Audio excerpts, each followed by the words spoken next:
The Gallowgate Shots podcast is sponsored by Tyre Spot, the North East's leading tyre supplier with branches across the region. Tyre Spot don't just do tyres, they cover everything from servicing to wheel alignment. They can handle every aspect of your car's maintenance. For more information, visit tyrespot.co.uk. Enjoy the episode.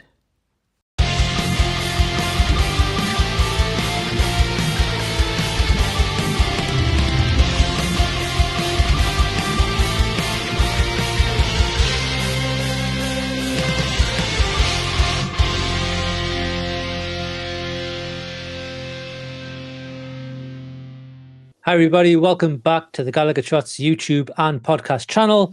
We are finally back, hopefully it's the last time this year, from an international break for another match preview. It's myself, Scott, and I'm joined by Joe and Iain.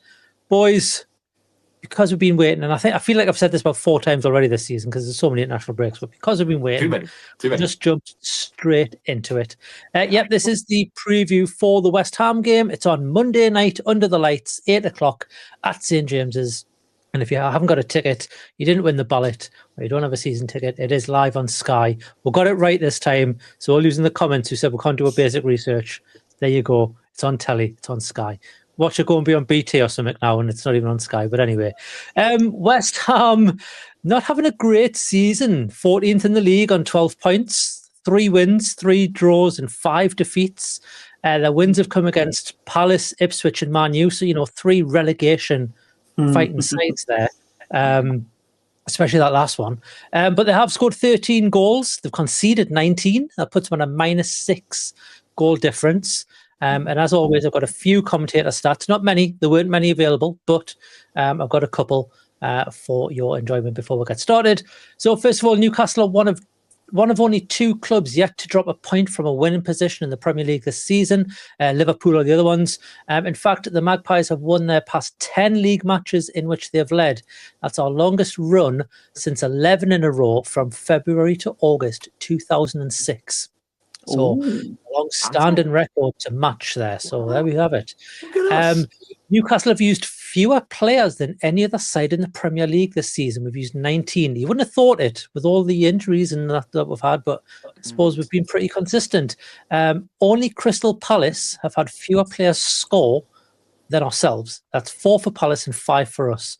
So we're the 2 lowest in terms of variability of goal scorers. We had that because last season we only had 1 player didn't score, innit? And we used the most. Was it we used the most players or something because of all the injuries? So both of those have literally been turned on its head. 5. Yeah, there you go. 5 different goal scorers. So we need to get Fabian Schär. I think actually probably Fabian Schär scored. I was going to say Dan Benner, but he's also suspended, so maybe we'll not go for him. We'll get someone else to score. Anyway, Alexander Isak has scored in all 3 of his Premier League games against West Ham. We all know about that. Netting twice in both meetings in 23-24. No Newcastle player has scored more than 1 goal in 3 consecutive Premier League games against one team. And no player has ever done so against the Hammers. So there you go. So there's lots of records to be broken, to be matched.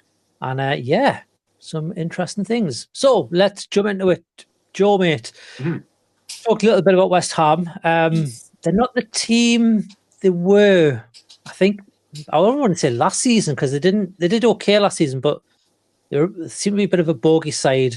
Or we are their bogey side. We seem to not do very well against us. I was going to say, we tend to spank them quite a bit this season. Is it the Moyes effect? Is Moyes leaving being the big issue? Wait, I mean, to be fair, mate, like you look at the fixtures that they have had, and there hasn't really been a result that's stood out as anything that you wouldn't expect. Like they've gotten beaten by some of the big boys, but then I'd say arguably maybe they should have beat Everton, but so should we have. So I would say that they're kind of doing par for the course almost for being a mid-table side. I know that in the past that they've kind of went a little bit higher than that, and maybe they should be looking towards the likes of a Brighton or an us, like that 6 to 8 range. Oh, and it's went. Oh well. But realistically, I think they're in a bit of a lull season right now. They do have some good players still. I mean, you've got like Paquetá. You've got Jared Bowen, Sushek. And you know, I've been impressed by some of the other fringe players like Somerville. I think he's had 10 appearances for them this season, but he seems like a really fast, like quite good player. I think it's really at the back that they're struggling more than anything. They just seem really sloppy. So I wouldn't say they're having a terrible season. The table is still so condensed that even though they're like 14th, they still could realistically jump quite high with one win. But yeah, they're not. But I think by recent standards, they're not really having a remarkable one. Yeah, there's that. It's between 3rd and 13th. There's a 4-point difference, and then there's a little bit. Then there's the gap. I mean, I say gap. It's another what? I think it's like 5 or 6 points between Man U and West Ham.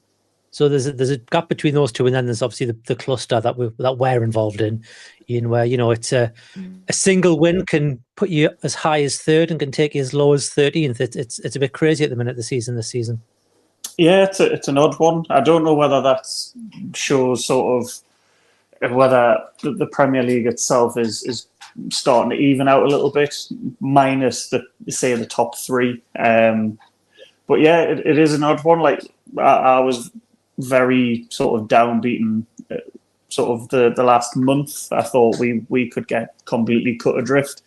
Won 2 games, 2 difficult games, and we're right back in it. So it does make for an interesting season. It's not ideal to watch because you, as a fan of any of those teams, you'd like to have that little cushion. But I'm quite surprised at how off the pace West Ham have been, particularly getting Lopetegui in. I thought he's a fairly decent manager, and then it looked like they made some pretty decent signings in the summer. That Nicholas Füllkrug, who I think he scored against us, and he looked a real handful when we played him last season for Dortmund. Wan-Bissaka, I think it was Spurs. I know it ended up getting beat 4-1, but Wan-Bissaka looked quite dangerous going forward. So they did sign some fairly decent players, and I think in the sort of the predictions of the season, I think they were my dark horse to break into sort of the European spots in the top 4. But like I say, it just doesn't look like it's clicked for them at the moment. But that's hopefully a little bit of a positive spin for us going into this game.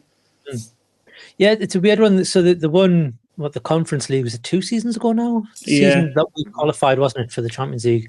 And obviously they then got into the Europa Cup or whatever that's now called.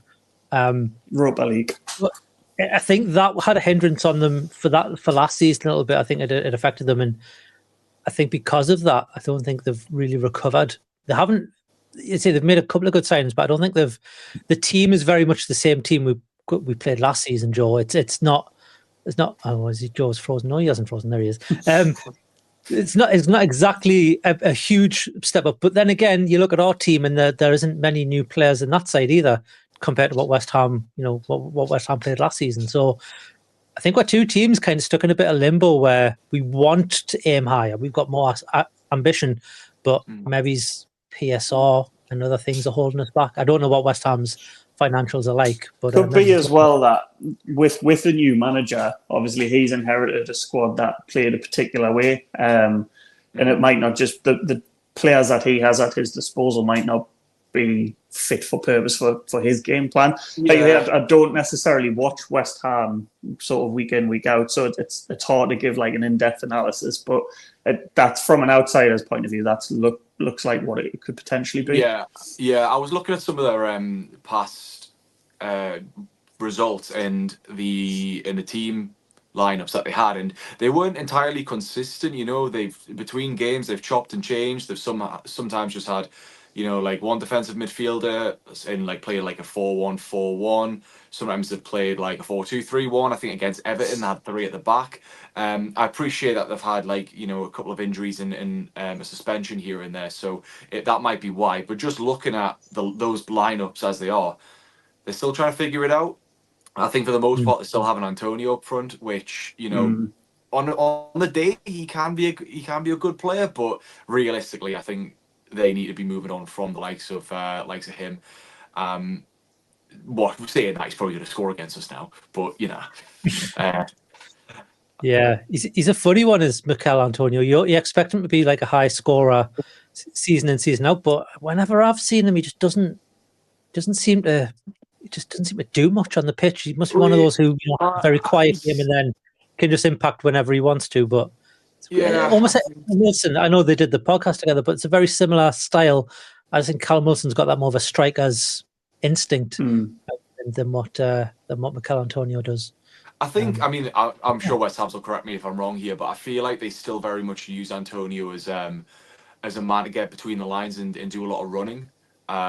Whereas Wilson, we appreciate that he hasn't quite got the legs a lot of the time, so we do try and get pace in behind.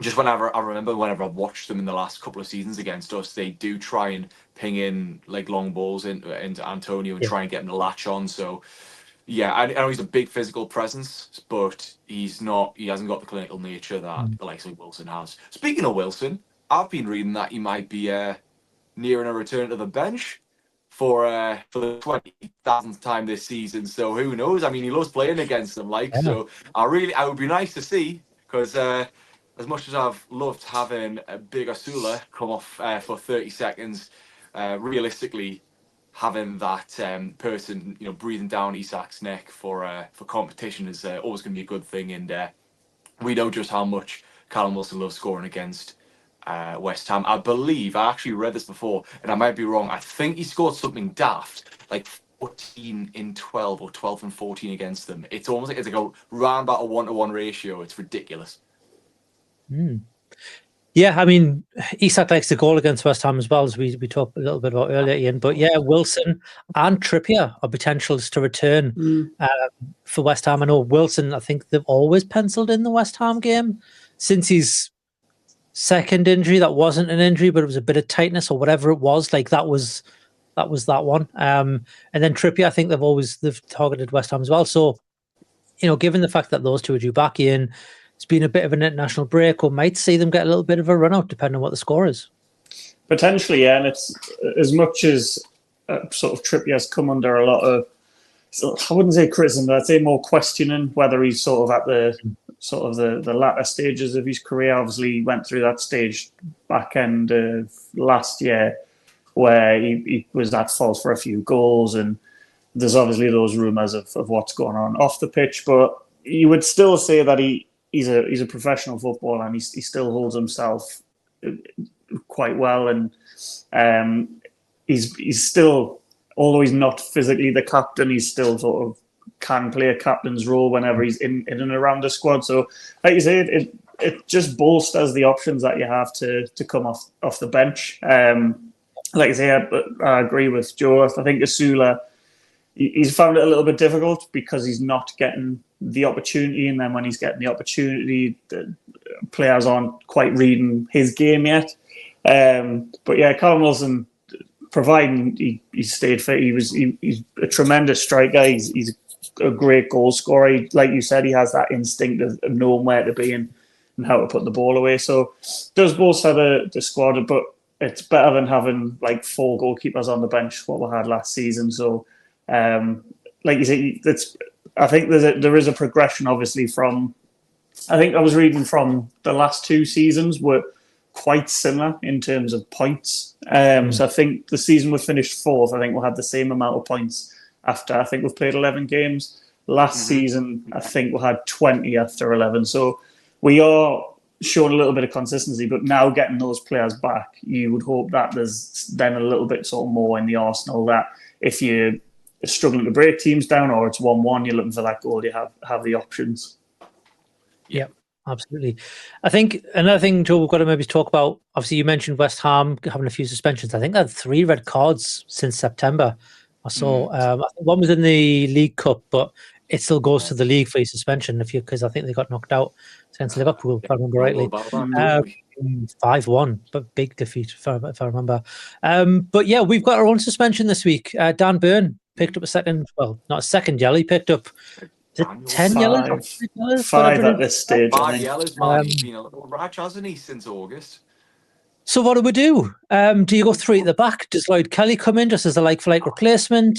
Do we need to play Kelly anyway for his pace with the likes of Mikel Antonio and everyone else coming up against him? Yeah, man. I think it's a shoe-in.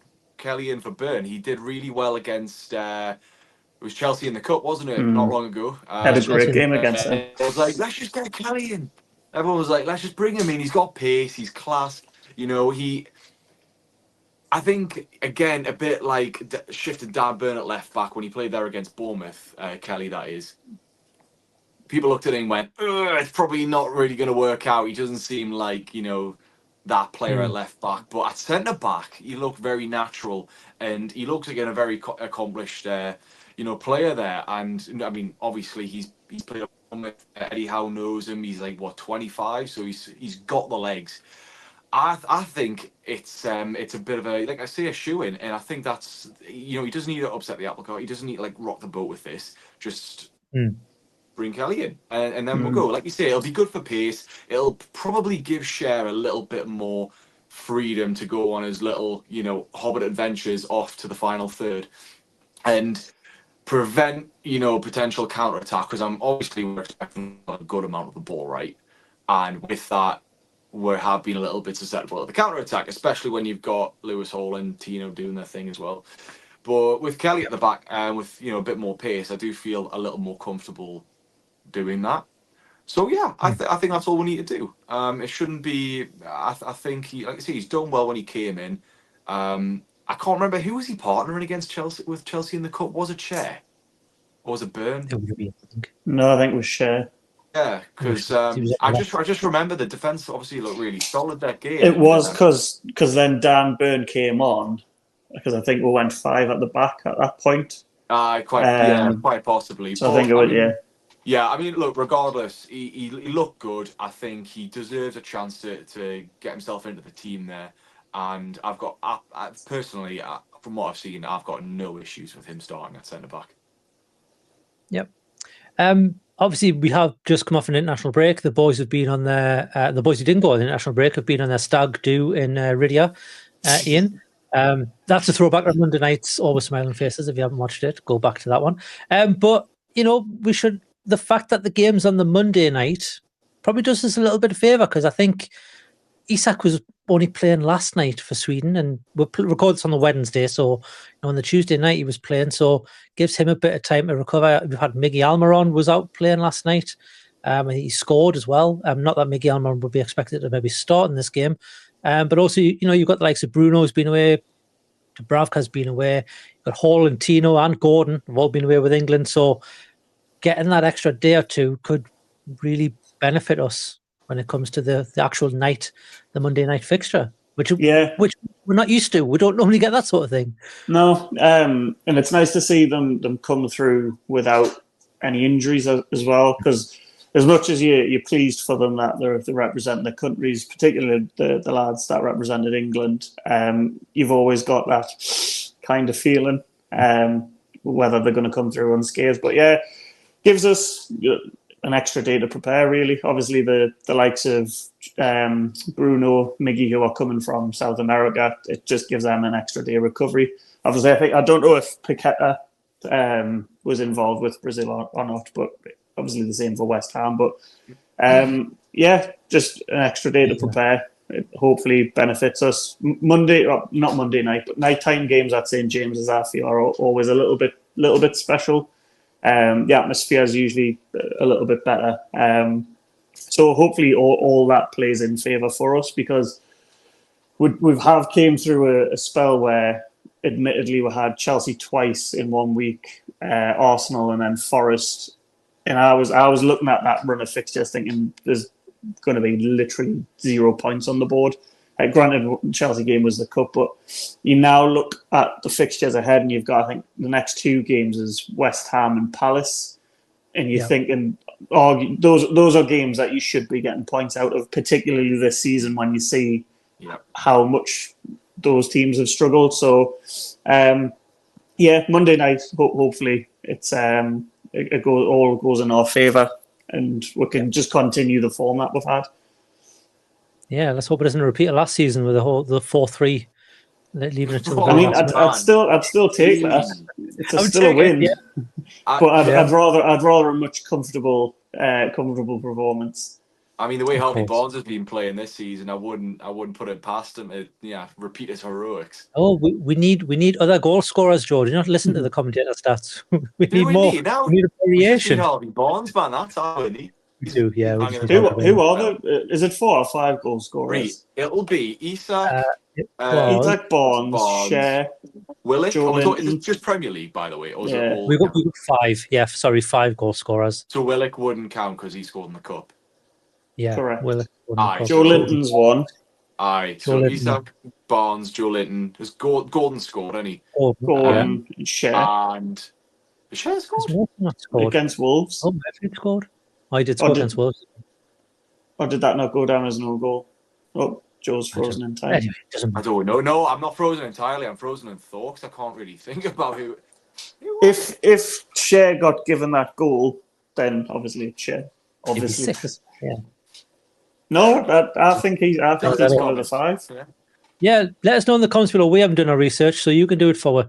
Has You Nuno can scored tease us this with a bit of season? research, but you haven't. Tell you what, because he's not here, Daryl, you can look this one up, mate, and you let us know in the comments below because you dumped her for a night of the stack.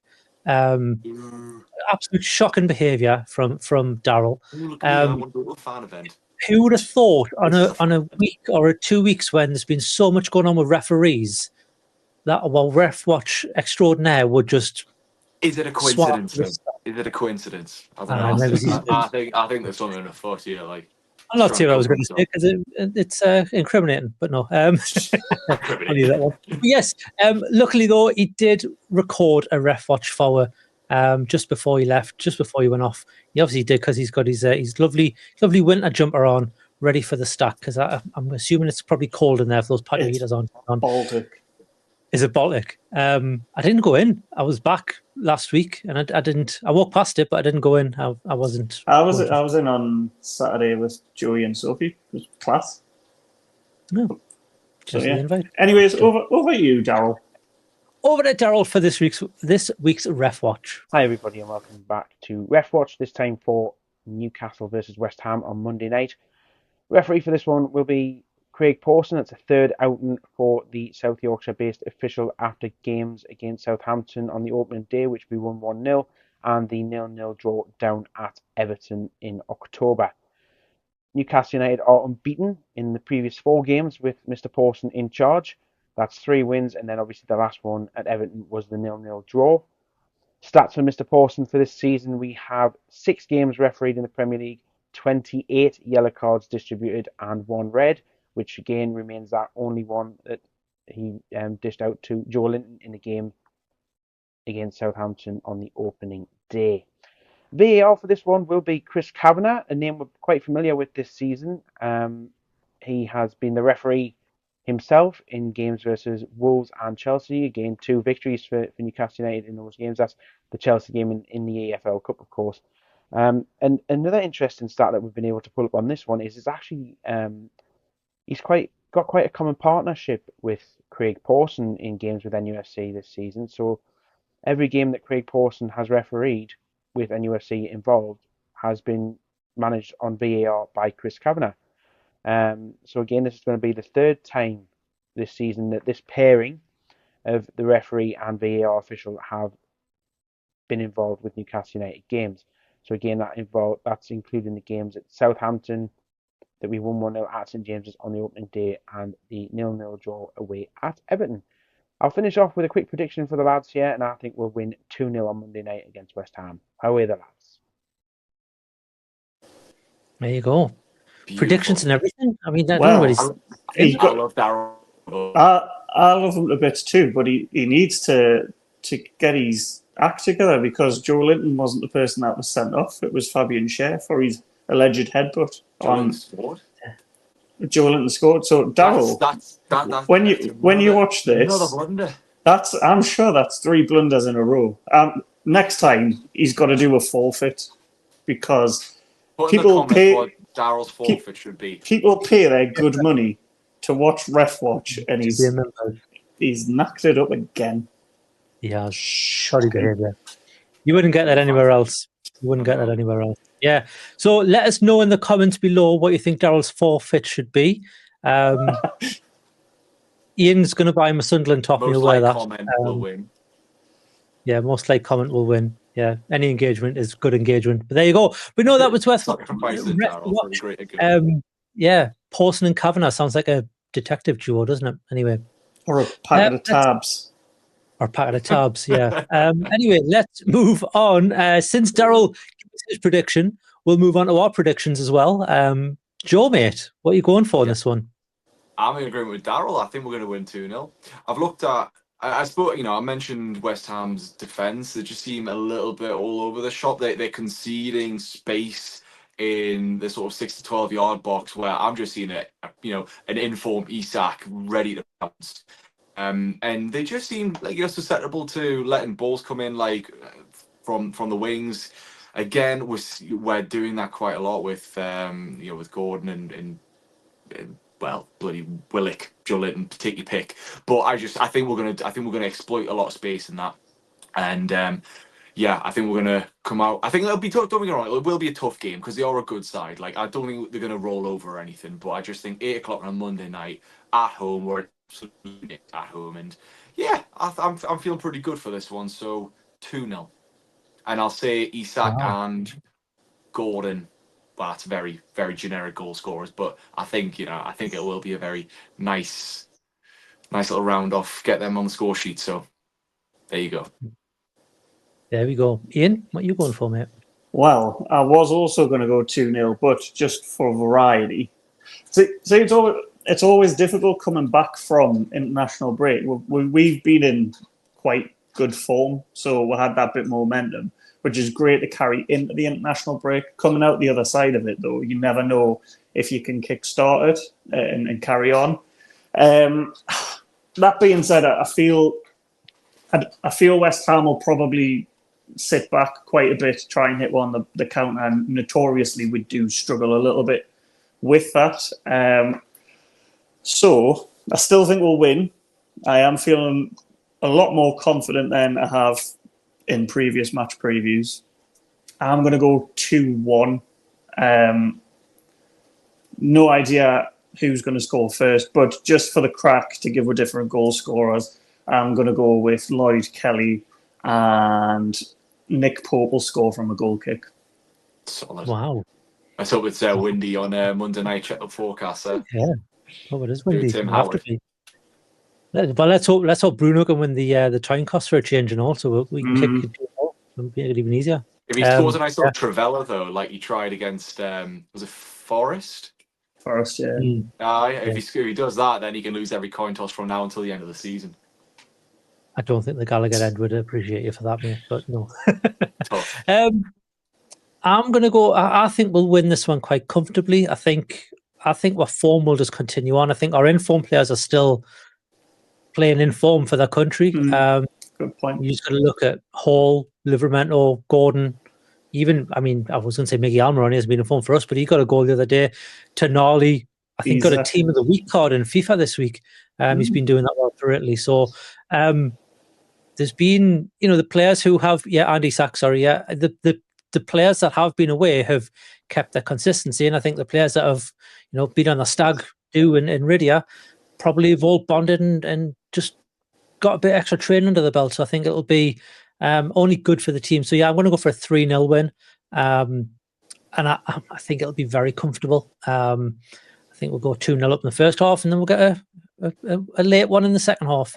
I'm going to go for a Tonali goal to open the score sheet with. I think he'll start Tonali, Joelinton, and then let's get a Joe Willock. Let's go for a midfield hat trick of goal scorers from there. Sorry, quick going back though. Interesting that you mentioned about Tonali starting. Do you think he will? Because I would suspect that he'll probably just do a straight swap for Burnt to Kelly and probably keep the same rest, level. It'll be interesting. That's what I reckon. I appreciate what you're saying, because realistically you can't be keeping Tonali on the bench forever. Like, he has to find a way to eventually make Bruno and Tonali work as a midfield pairing. But Eddie Howe's he's tending to stick with winning formulas, and when something's clicking, I think it'll have a lot to do with Bruno's fitness coming back from international break. I know Tonali's been away as well, but it's it's not sort of travel. I don't think he played last night where Bruno did, or was it the night before. So I think I'll go down to whoever's got the fitness levels and whoever's been possibly more active in training. When they get back, I don't know when they get back. For some of them, so yeah, I think I'm sticking with Tonali. I think Tonali will start on Monday night. Awesome. Right then. Let Yes. us know what you think. So, what do you think your predictions are going to be? Let us know in the comments below. West Ham fans, if you're watching this, I know we did a bit dirty in the predictions, but let me know how you think the rest of this has gone, and what are your expectations for the season. Are you happy with what's happening so far? Did you want to see David Moyes leave? Are you happy with his replacement? How's that all panning out for you? Let me know in the comments below. And as always, while you're down there, if you hit the little thumbs up button to say you like this video, that will be absolutely fantastic. If you want to subscribe, you can do so. When you do that, you can hit the little notification bell. You'll get notified when new videos go live on the channel. And if you want to go one step further, you can become a member. It's $2.99 a month. That gets you early access to videos like this one. It gets you exclusive access. If you watched Canny Chatter last week on the live, if you want to watch that on video, you get that as a member. You get video access as well as 30 minutes extra of Canny Chatter as a member. So there you go. There's also a new podcast that Chris is doing. I think he's recording it right now. We've no idea what it is. He's not even let us know, but there's a new one coming. That's probably going to be members exclusive for a little bit, and then it'll be pushed out to everybody, or at least early access at the very latest. And then you've also got obviously your staples like Always Smiling Faces podcast. There'll be a match reaction and so much more. $2.99 a bargain, isn't it? For all that. And bargain. You get to choose the punishment for Daryl when he messes up on Ref Watch. So you do, yeah. We're just gonna have him have him like on some kind of wheel or something, like a human wheel where like a member of the week just gets to throw a dart and whatever it lands on, that's his punishment. That's Daryl. All right, okay. Sorry, I thought you might put Daryl on a wheel and have members throw darts. I mean, you could also do that. We'll do it. If you want to do that, we'll get him on a wheel and throw darts at him anyway. Yeah, this took a bit of a turn, didn't it? There we go. Yes, thanks very much for watching, everybody. We'll see you all in the next one. Ta-da. See you later.